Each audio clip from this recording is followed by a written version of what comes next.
Thanks for coming. Thanks for making an effort to come out.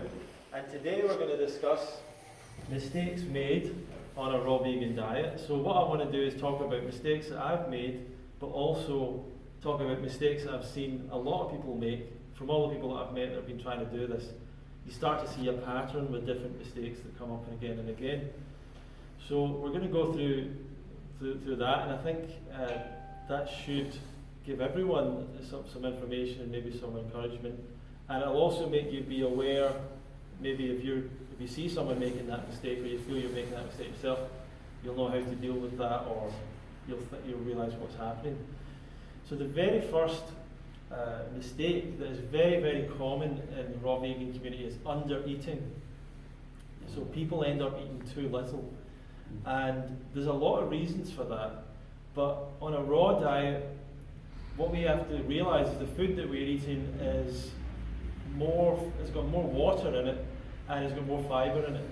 So it's higher in volume. So when we're on a cooked food diet, we don't really think about that. So when we're eating cooked food, we eat quite small plates and small volumes of food, and because the food's so concentrated, there's so much nutrition in it, and particularly there's so much calories in it, that we can eat a small amount and we get a lot of calories. But when we're eating fruit and eating vegetables, we need to eat a lot more to match that. Fortunately, we do have the capacity to do that. We're just not used to doing that from a young age. So a lot of people come into this and they start eating the same amount of raw food that they ate as cooked food, and they're inevitably under-eating. And we see that a lot, and we see people losing weight and losing weight and losing weight, especially if they're just eating just fruit, like just a fruitarian diet. And there's been quite a lot of people that I've known that have done that, and I did that myself as well when I started off, and I was just really eating fruit a lot of the time, and I was eating as much as I wanted, as much as I thought I could take really, but I was still losing weight over time.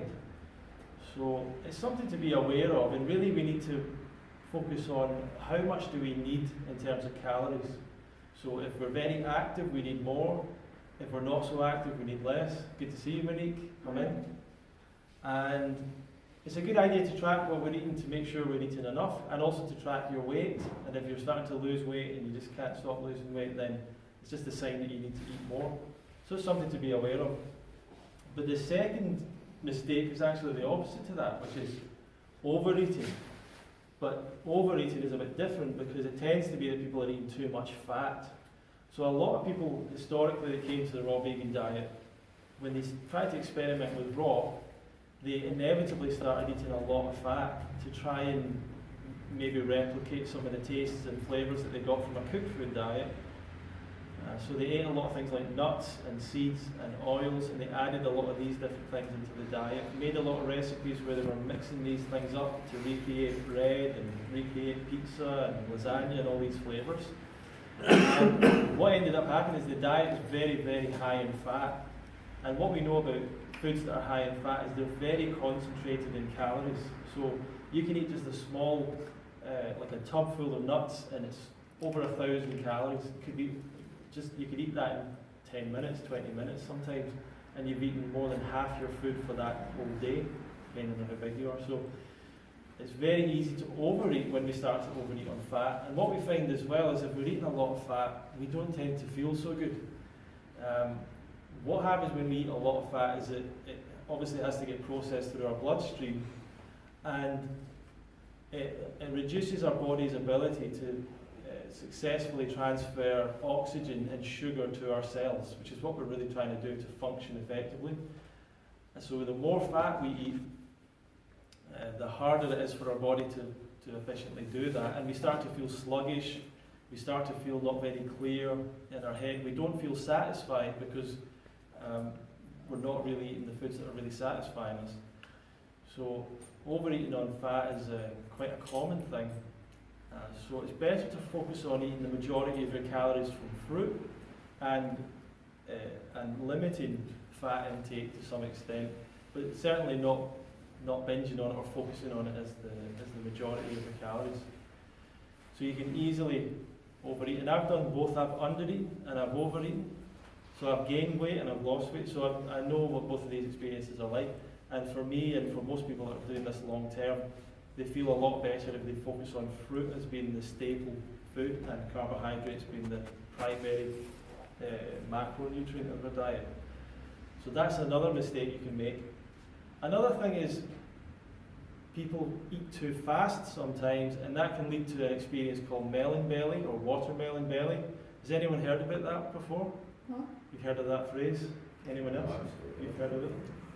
Okay, so melon belly is, so for example, when I started off on a raw vegan diet, I woke up one morning, I was about to go to work, and I had a watermelon, so I thought, right, I'll have this for breakfast and I'll go to work. So I cut it open and I just started eating it really fast. And I started to get this kind of intense pain, and sometimes you get it in solar plexus, the center of your chest. Some people even get it up in their shoulders and their back. And it's a very, something you almost can't do anything about. It's a very unusual pain. And it can feel quite intense when you first feel it because you have no idea what's happening. And for some people, they really worry about it and they think that it's like... I think I've had that, but I've never heard it. Is it you feel like Yeah. So you can feel like... And it's not just watermelon, but you can have it with grapes. It felt like a cramp, but it went right up into my teeth. Right. Yeah, because the reason for it is, or one of the reasons is there's actually nerves here that go, there's a kind of network of nerves. So some people feel it in their shoulders, some people feel it in their back. And some people have said that the melon belly is to do with a deficiency and a chromium deficiency, but I really like to think of the more simple explanation, which is that it feels to me like trapped gas. Like basically you've eaten very quickly. I do that occasionally. Like, yeah. Can just get hands doing. Yeah, and it's not good, is it? The experience is as well. What's interesting about it is once you've had it, it'll stay there for 5-10 minutes, and then when it clears and goes away, then you can eat melon as fast as you like after that, and you don't get it up again. It's very easy to get in the morning. The first thing you eat if you go and eat melon really quickly or mangoes really quickly, and it's very uncomfortable. So it's best to be very aware, and when you're eating, just be aware of that. And if you start to feel any kind of discomfort, you just take a pause. You can't pound it down the way that you would eat a big bowl of rice or something like that. You have to be. Yeah. And the only remedy I find is trying to burp, basically trying to bring up gas or whatever you call it. So that's, I don't see it as being a deficiency or anything like that. But some people who have been long term in this diet, they never ever get it. So watch out for that. Just melon belly. Looking after your teeth. So some people, when I got into this, there was a lot of people saying, you know, this is a natural diet and you don't need to you don't need to worry about brushing your teeth and toothpaste is unnatural and all these different things. And so, and animals don't brush their teeth and all this. So I experimented for a while with not brushing my teeth, and it wasn't a good decision. You know, it wasn't a good idea. And I think that regardless of what diet you're doing, you should look after your teeth. But on the raw vegan diet, a lot of people have had issues with their teeth over the years. And I think there's a couple of reasons for that. And one of them is definitely dried fruit. So dried fruit sticks to your teeth the way that sugar sticks to your teeth, the way that sweets stick to your teeth. So if you have any sensitivity in your teeth at all and you feel like that might be an issue, then eliminate dried fruit completely. Another issue is eating fruit throughout the day.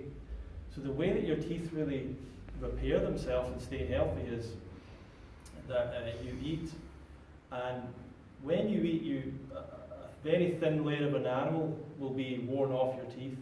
But what happens is then you pause from eating, so for a couple of hours or 3 hours, and the saliva comes back into your mouth.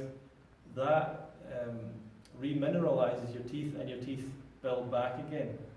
And if we don't give our mouth the chance to rebuild like that, then that can lead to some damage.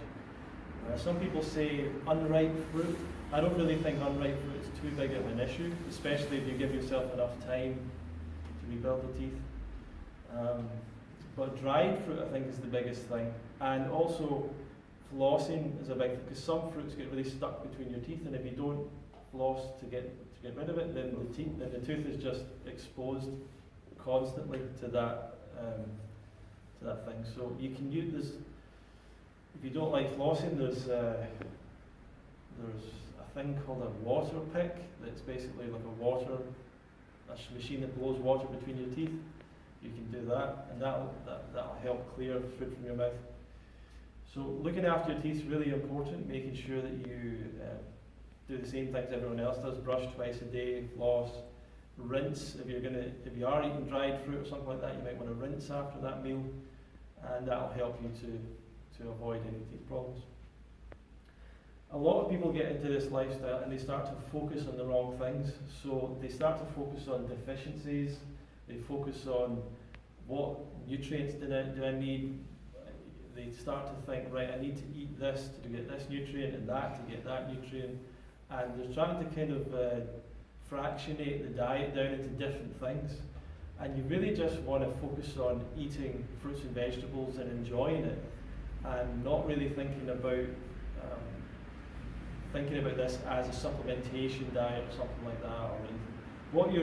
What you need to really believe and accept is that these foods are the most nutritious foods for us and the best foods for us, and that we don't need to worry too much about, I need to make sure I eat this today and that, and this for the potassium and this for the sodium.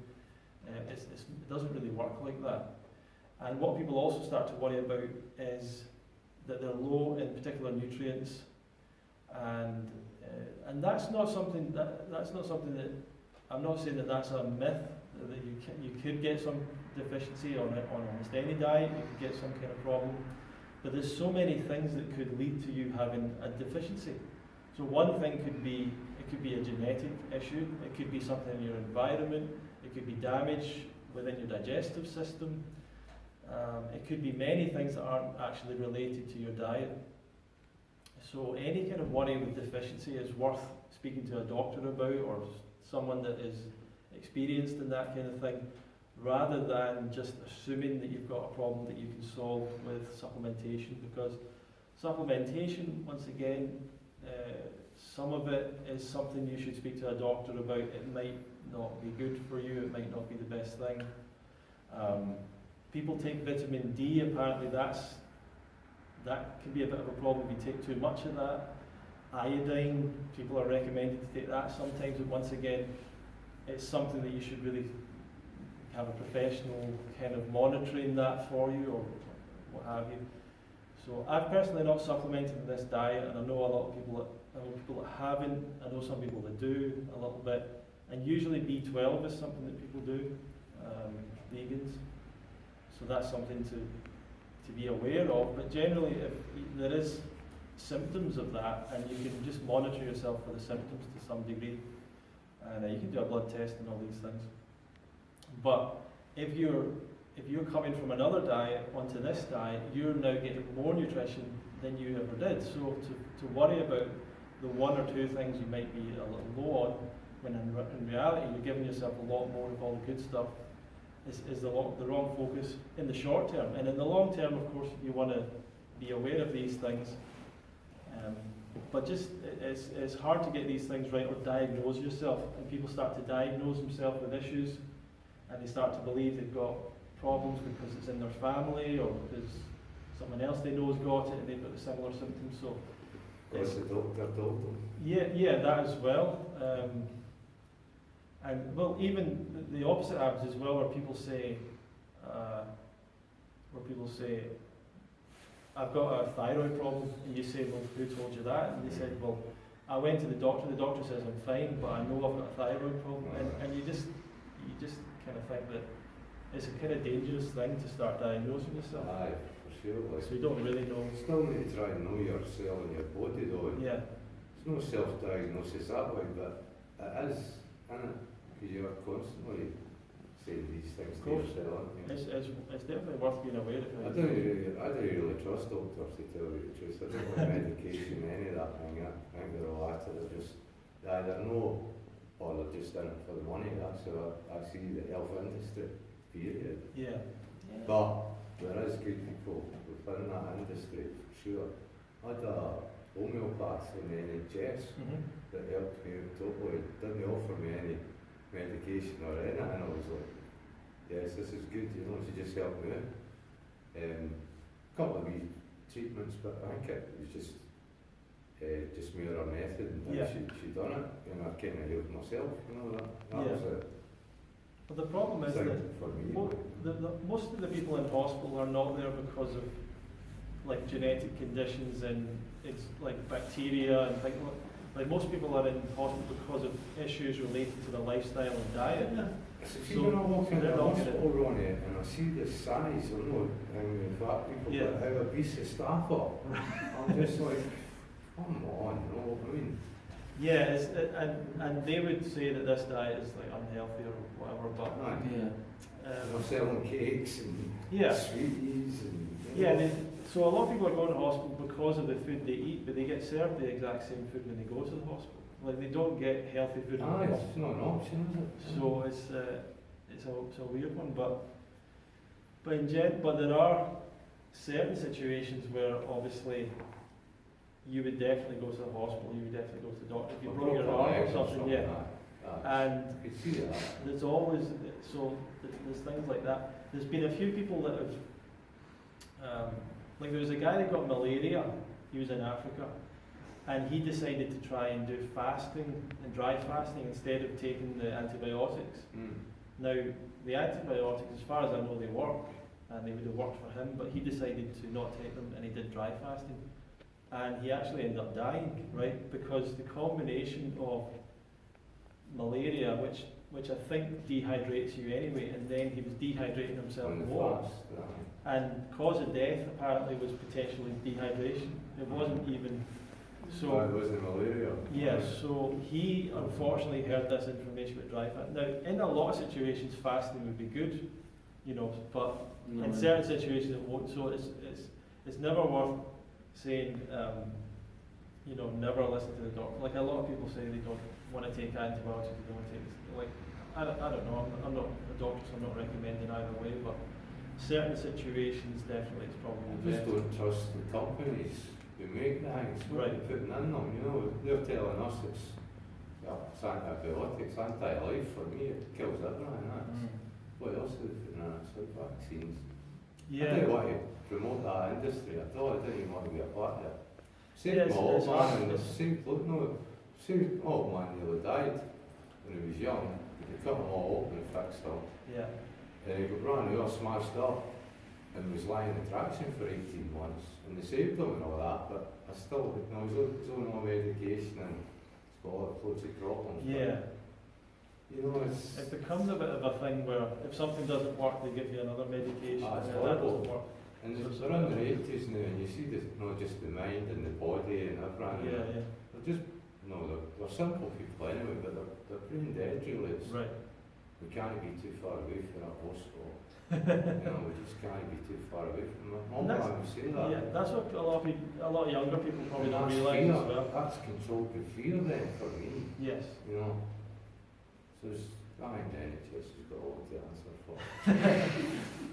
Oh yeah, but you know, I think that when there's problems in our society, we need to, at the same time, we need to step up and say, well, we're going to help make changes. Aye. And it is very hard to get people to. One of the reasons that doctors don't always tell people to change their diet or what have you is because people don't do it. And even if the doctor said, you know, that your diet is what's killing you, people still don't change. And they are more likely to take medication than make change, which is a sad. One responsibility. Yeah.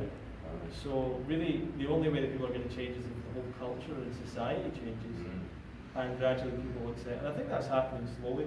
But just to finish off this, so Matthew raised a good one earlier on, which is a mistake, which is not buying your food in advance. So not having enough food around. That's a big problem. And obviously, I went to the fruit market.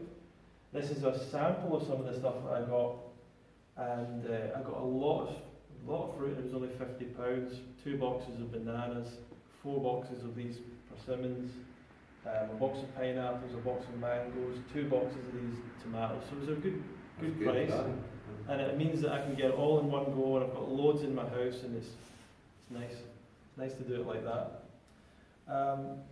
A few other little things, a lack of patience. So sometimes people think they can do this overnight or they're going to make a big change really quickly, but really it might take you years to get this right, Rest to of make your life, changes towards, and you're continually making changes for the rest of your life, as you say, continually making things better for you. And that's a good thing about it, is that once you've maybe worked on your diet, you can work on your exercise, you can work on your mindset, you can work on your relationships. There's all sorts of things to improve your life and your health.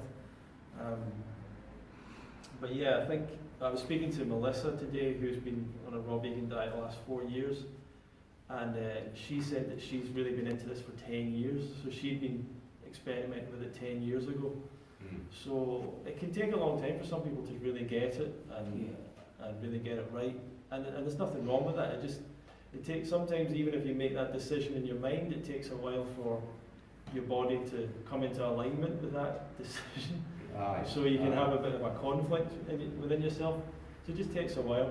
And the last thing I want to say is people maybe sometimes having expectations that are too high, thinking that they're going to eat some fruit one day and the next day they're going to lose a lot of weight, or the body's going to look amazing, they're going to have lots of energy or whatever. This is something that, once again, can take a little bit of time. But a lot of people do have fantastic experiences with a very short period of time. But some people have said to me they're not feeling good in this diet. I often found out they weren't really doing the diet, they weren't doing a raw diet, or they were just eating more raw food, but they weren't getting the experience they wanted to get. So I like to take people talking about diet on YouTube when you're just lying, they're just lying. Yeah, that's happened a lot. That's genuine, yeah. That's happened a lot with people that have been when I started this group years ago, there was a guy that came along, and I think he was the first person I started to learn this, because he would tell me that he was doing things and he wasn't really, and then I would see he was buying chocolate or something, or he was buying like all these snacks and chocolate. Now, he's not really doing what he's saying he's doing. And then a couple of people that I've met, and for whatever, weirdly, like coincidentally, met them the next week or saw them the next week, and they were eating like something totally different to what they kind of said they were eating. So it happens all the time. That's the hard thing with helping people with this, is a lot of people tell you they're doing one thing and I don't know why they do that. I know I'm not on the diet full on, but the last couple of years I've been introducing fruit a lot more during the day especially. But I just, one of my pals kind of picked up on it, and he's, all he does is eat chocolate biscuits and custard creams, and that's what he's done all his life. He's had a brain thing going on, and now his memory's short, he's just 40 bucks. And what? Fruit would be right up your street, no dishes, no anything. And it could be just as sweet as this. So he did start trying it a wee bit, but now he keeps on saying to me, I had some apples and nectarines last night. And then it's the following, because his actual memory is totally gone, he just can't remember. Yeah. And I was like, how long have these apples and nectarines been in your bowl? Yeah. But so he's not a bad guy, it's just, it's just how it is. But that's why it's a good idea to start, if you are starting to experiment with changing your diet, is taking a track of what you're actually eating and keeping a journal of how you're feeling and what you're eating and what you're buying, just to get an accurate idea, because it's very easy to, whenever in all these forums and stuff, I see people saying, I've been doing this raw diet for 3 months, it's not really working, and when you ask them what they're doing, they then say, because that's the first thing, my reaction now is, right, they're probably not doing it exactly as they're saying. And sometimes you look in their profile picture, they're drinking wine or they're something, okay. But there's this particular lady, and then she put up her diet, which was like, I have a papaya in the morning, and I have 2 mangoes for lunch, and then sometimes a few apples, and then I have a salad with cucumbers and tomatoes. And as soon as someone posts that, you just know that that's not enough. You couldn't do that for 3 months, because she was saying she was putting on weight. And it's like, that just is not a weight gaining diet in any, so there's something else that she's doing that she's either not revealing or she doesn't realise she's doing. And someone put up a thing where it was like, last week you said you were struggling with eating cans of peanut butter and stuff like that, so there's always something else going on a lot of the time. But so be aware of that, it's not quite accurate what some people are saying. But yeah, so that's the little presentation. Thanks for listening, and Thank you. we'll go into a bit of a discussion and hear about your experiences, and we'll share some fruit. And I was thinking we can maybe make a display out of this fruit as a little game, if you like. It's something we can do. But yeah, we can end the video now. Thank you.